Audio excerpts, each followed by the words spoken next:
No hagas una locura. El cazador de esclavos traicionó las expectativas del teniente Lucas y le apuntó con un arma. No había forma de que la patrulla mexicana, apenas a unos 100 metros de distancia, no hubiera visto lo que estaba ocurriendo. ¡Fuego! Todo ocurrió en un instante, dejando la mente del teniente Lucas en blanco. ¿Cómo había llegado todo a este punto? Después de varios días de persecución, finalmente habían encontrado al grupo de esclavos fugitivos. Y lo hicieron antes que cualquier otro pelotón. Al ver que eran 30, Lucas pensó que los capturarían en 2 o 3 días, pero los esclavos habían logrado llegar más lejos de lo que esperaba.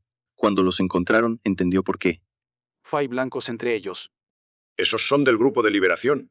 Aunque el ferrocarril subterráneo era una organización secreta, muchos conocían su existencia. Ahora lo entiendo. Tienen expertos ayudándolos. 2 blancos al frente y un negro que claramente parece ser un hombre libre. No hay duda, son del grupo de liberación. Eso explicaba cómo un grupo tan grande de esclavos había logrado viajar tan lejos sin ser detectado.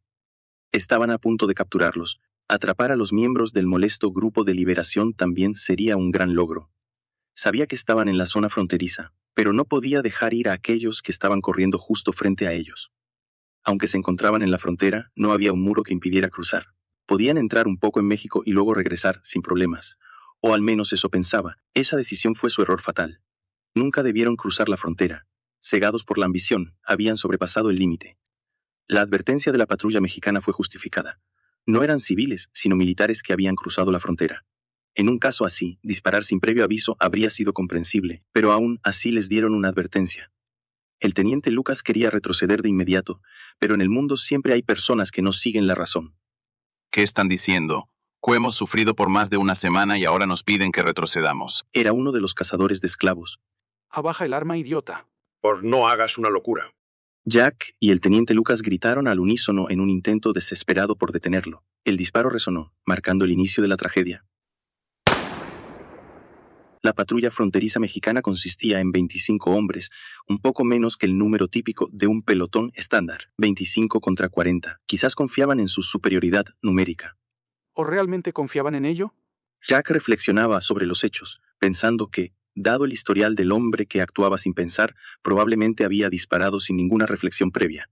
Incluso había fallado su disparo. Fuego. A la orden del oficial mexicano, las Eduardo Carabina, 42 de la patrulla comenzaron a disparar.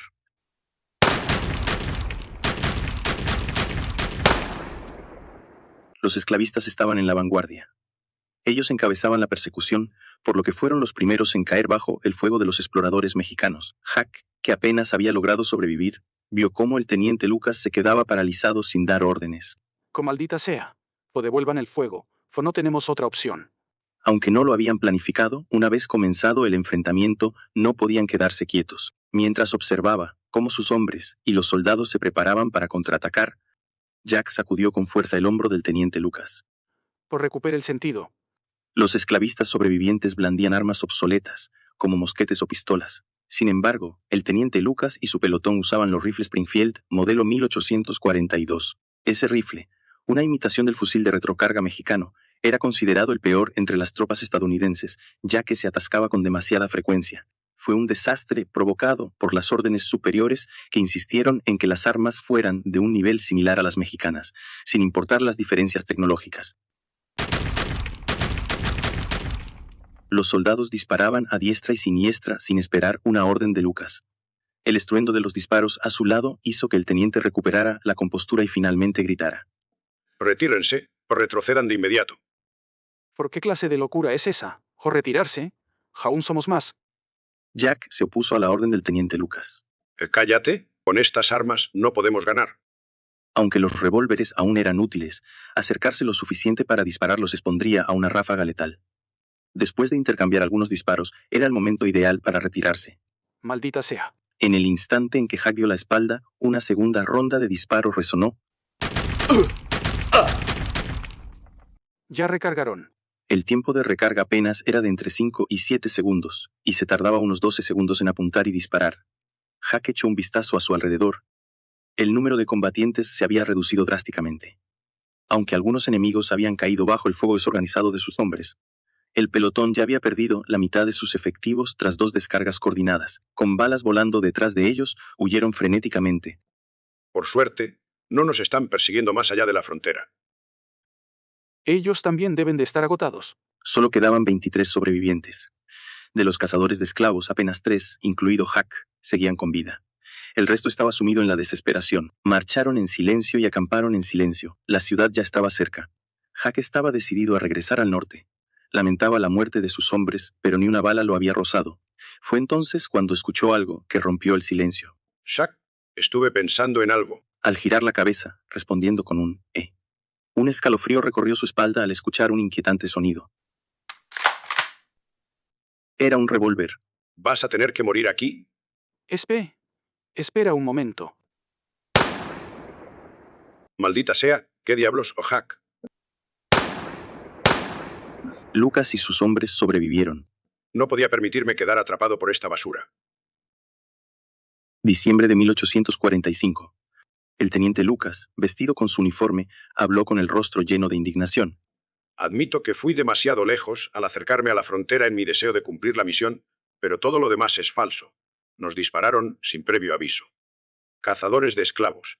Eso es una mentira para encubrir sus crímenes. Mentira. Recibimos noticias de que 30 esclavos se habían fugado y nos lanzamos en su persecución.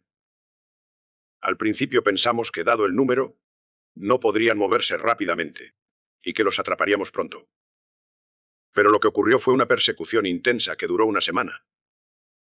Cuando finalmente los encontramos, comprendí cómo habían logrado escapar tan bien. ¿Qué método usaron? El teniente Lucas, con aplomo, pronunció una mentira. Había blancos guiándolos. El ejército mexicano los protegía, bloqueándonos y disparándonos sin previo aviso. Oh, Dios mío. El periodista, aunque conmocionado, tomaba notas rápidamente. Eso significa que México estaba ayudando a los esclavos negros a escapar. Eso creo. El testimonio falso del teniente Lucas, respaldado por las declaraciones de sus soldados sobre la presencia de blancos entre los esclavos fugitivos, se extendió por todo Estados Unidos. Quienes conocían la verdad sabían que era más probable que la versión del gobierno mexicano fuera la correcta, pero la verdad no importaba. Con su porte atlético, su rostro bien cuidado y siendo hijo de una familia rica que había ingresado en el ejército estadounidense, el teniente Lucas era una figura ideal para ganar popularidad. No importaba que tuviera 4 hermanos mayores y que hubiera asistido a la academia militar obligado por su padre.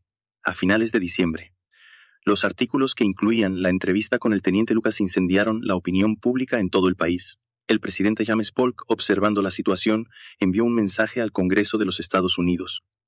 Estimados conciudadanos, este es un momento crucial en la historia de nuestra nación, un momento que no debe tomarse a la ligera. He escuchado las palabras de nuestro patriota, el teniente Lucas, y puedo sentir el eco de la verdad resonando en su relato. Las acciones que México ha cometido a principios de este año han cruzado una línea que no podemos ignorar, al ayudar a esclavos a escapar y proteger sus crímenes. Han cometido un acto de expropiación descarada. Ahora un evento aún más impactante ha ocurrido. México, al matar a nuestros soldados mientras intentaban recuperar la propiedad de ciudadanos estadounidenses, ha declarado de facto la guerra a nuestra nación. Este acto no es solo un ataque, es un desafío directo a nuestra soberanía y seguridad. Las acciones de México son inaceptables y debemos responder con firmeza. Nuestros esfuerzos por la paciencia y la reconciliación han sido malinterpretados y despreciados por México. A pesar de sus continuas amenazas y actitudes agresivas, hemos intentado mantener la paz, pero ahora, al invadir nuestra propiedad y derramar la sangre de nuestros soldados, nos han obligado a la guerra. En estas circunstancias, tenemos el deber de defender con determinación nuestro honor, nuestros derechos y los intereses de esta nación. Aunque hemos hecho todo lo posible para evitar el conflicto, la guerra ha sido impuesta por las acciones de México. Ahora debemos cumplir con nuestro deber patriótico y defender nuestra nación. Hago un llamado al Congreso para que actúe con rapidez. Reconozcamos la existencia de la guerra y proporcionemos los medios necesarios para llevarla a cabo de manera efectiva, con el fin de restaurar la paz lo antes posible. Saldremos de esta crisis más fuertes y nuestra unidad y coraje nos guiarán hacia la victoria. Al concluir esta carta, espero que todos nos unamos en este momento difícil para apoyarnos mutuamente y alentar a nuestra nación. Nuestro patriotismo y coraje nos llevarán a la victoria. Gracias. Fue un mensaje diseñado para justificar la guerra contra México y asegurar el apoyo del Congreso, aunque no eran muchos los que utilizaban abiertamente el término destino manifiesto. Los estadounidenses creían que era su destino que los colonos estadounidenses se expandieran por todo el continente norteamericano, y esta convicción les parecía clara y segura. Desde la perspectiva de extranjeros, esta creencia no era más que una expresión disfrazada del imperialismo. Pero para los estadounidenses era una manifestación de orgullo y confianza nacional por ser una nación que había comenzado como una simple colonia, adoptado un sistema político democrático y crecido rápidamente. Sus raíces estaban en el excepcionalismo estadounidense y en el nacionalismo romántico. A pesar de que muchos intelectuales estadounidenses y miembros del partido Whig expresaron su oposición a la guerra, el Congreso de los Estados Unidos declaró la guerra el 13 de enero de 1846. Fue una declaración de guerra.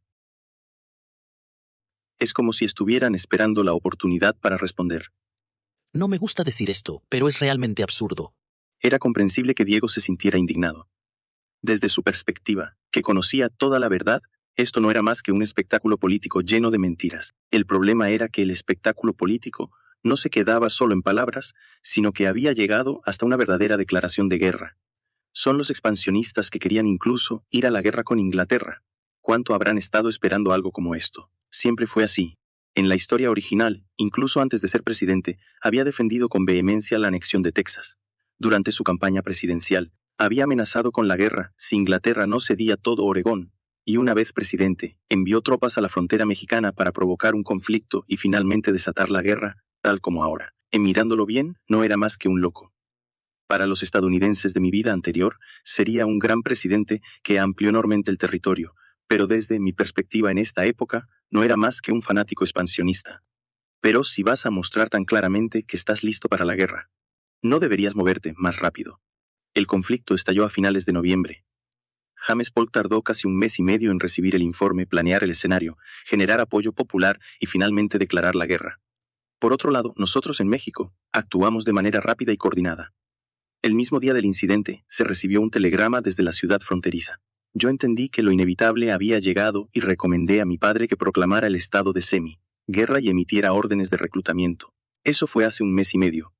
Su Alteza, ha llegado el momento. Revisé mi uniforme y subí al tren. No hubo una ceremonia de partida espectacular.